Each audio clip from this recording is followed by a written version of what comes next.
this episode of CobbTV, we are talking about the art of studio drumming.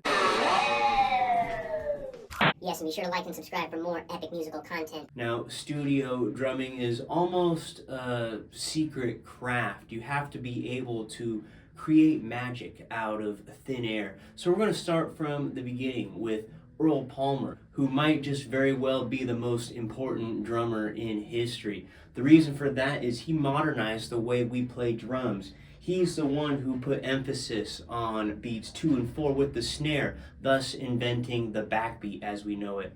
No one was hitting the bass drum quite like he was on the early records. He straightened out the shuffle beat so that we're playing straight eighth notes in our right hand, and he filled out the triplet in those shuffle patterns as well, inventing the 6/8 groove as we know it. So if I were to pick one track that really showcases an Earl Palmer feel, it would have to be Let the Good Times Roll.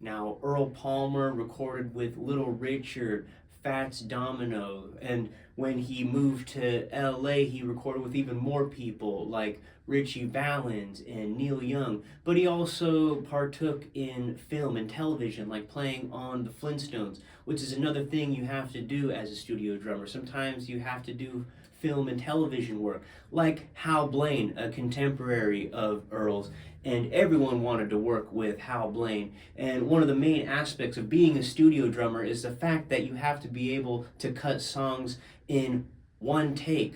A lot of times, time is money in the studio, and producers just want the job done as efficiently and quickly as possible. But the track I'm going to feature is Be My Baby. It's simple because a lot of times you have to keep it simple in the studio. You have to leave space and room for other people. But also, this is a very inventive drum beat for the time, and it's probably the most well-known Hal Blaine drum track that there is.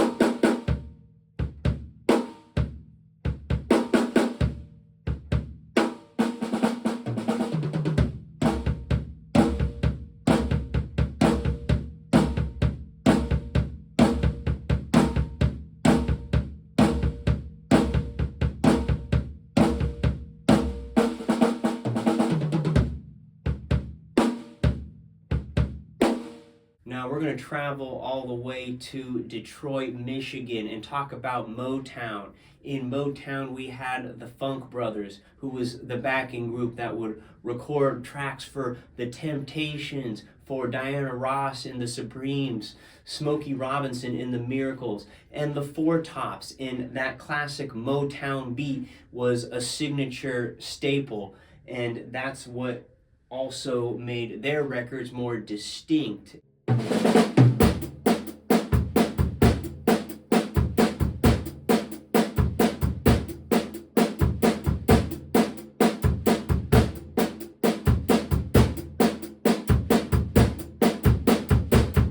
And in Muscle Shoals, Alabama, we have the Swampers, and we have Roger Hawkins at the helm for a lot of these tracks. Tracks for Aretha Franklin, the Staples Singers, Wilson Pickett, Bob Seger, even Paul Simon. But it's Etta James, which I would say is one of his finest jobs well done. if Earl Palmer invented the 6/8 groove, Roger Hawkins sure perfected it with the way he accents certain feels and notes on the bass drum. And I'd Rather Go Blind is probably going to be my favorite example of Roger Hawkins' solid drumming on this one.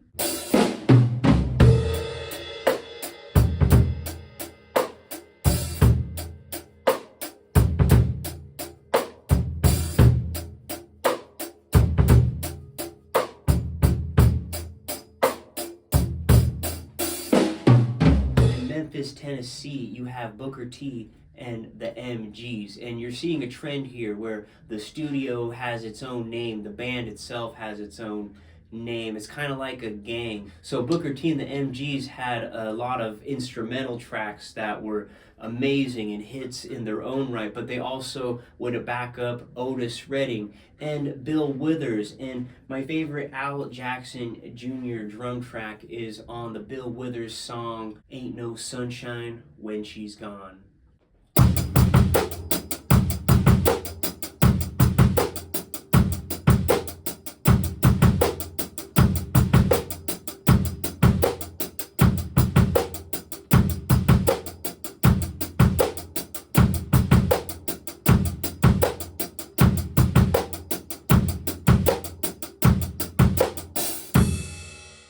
Bill Withers was very well known for hiring the best drummers in the business, and he picked James Gadson to do the lion's share of the work on his album Still Bill, with hits like Lean on Me and Use Me. But what I really love about his playing on Kissin' My Love is a lot like Ain't No Sunshine. He's got like almost a shuffle on the hi-hat, but it's somewhere in between straight and swung. So it's going to be a hard feel to master, and it's going to sound a little bit like this.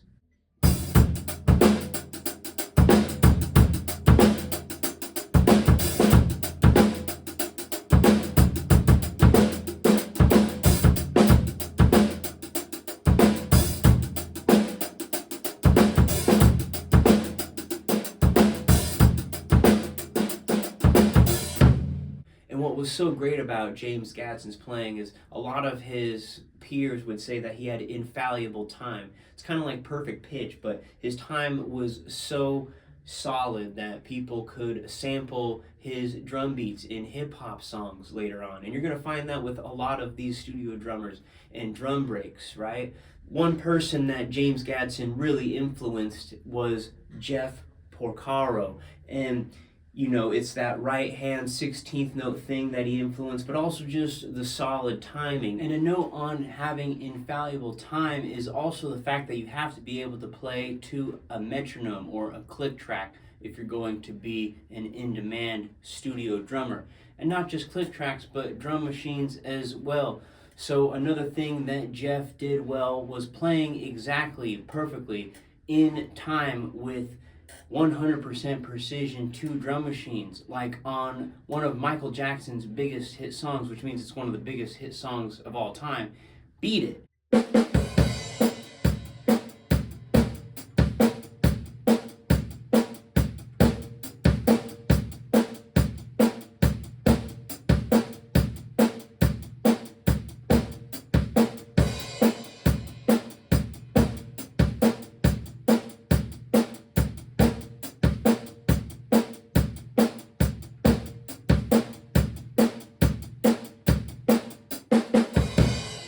The most famous Jeff track you're going to hear is the Rosanna Shuffle on the track Rosanna.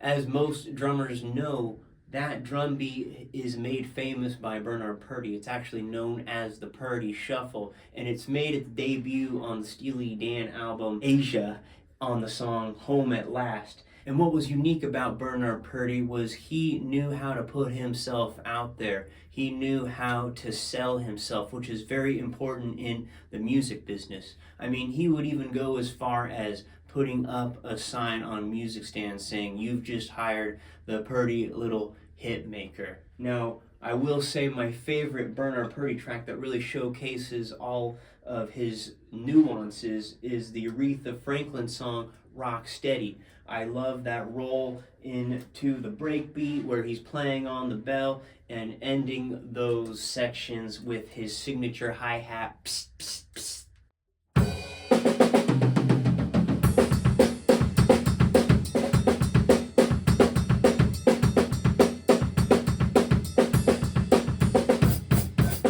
And another great studio drummer that also appeared on the Steely Dan album Asia is Steve Gadd. Yes, I forgot to mention earlier that we've moved our story to New York, the other central recording capital of the world. And what was so great about Steve Gadd was not also just his chops and his precise timing, but also the fact that he could read music. He could sight read music, which partly came from his studies as a army drummer. He was in the army, but in the army band, and you have to be able to sight read some monster charts. And of course, the most famous Steve Gadd drum beat is going to be off of the Paul Simon track, 50 Ways to Leave Your Lover.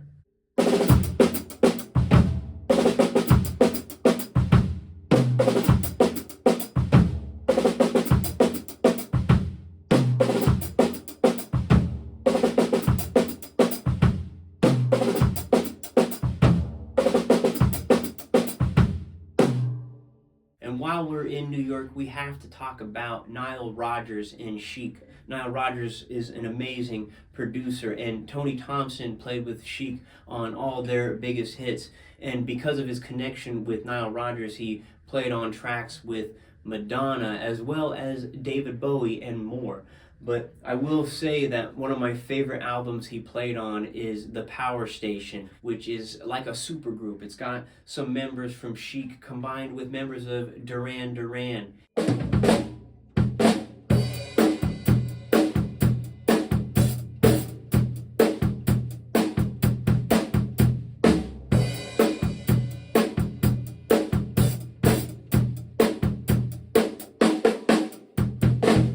Another thing about Tony Thompson's playing is that he was playing dance beats. A lot of those hits were danceable, and that's another big aspect of being a studio drummer, is you got to make people dance.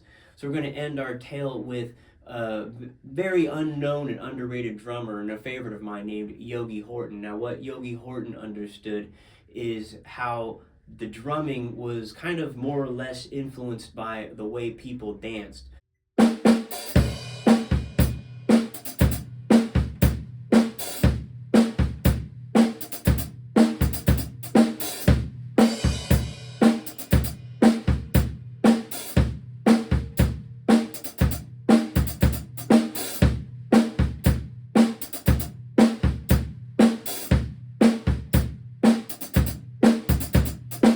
There you have it, just a brief demonstration of what it's like to be a studio drummer. You have to be able to read music at a high level, or you should be able to at least, especially if you want more jobs.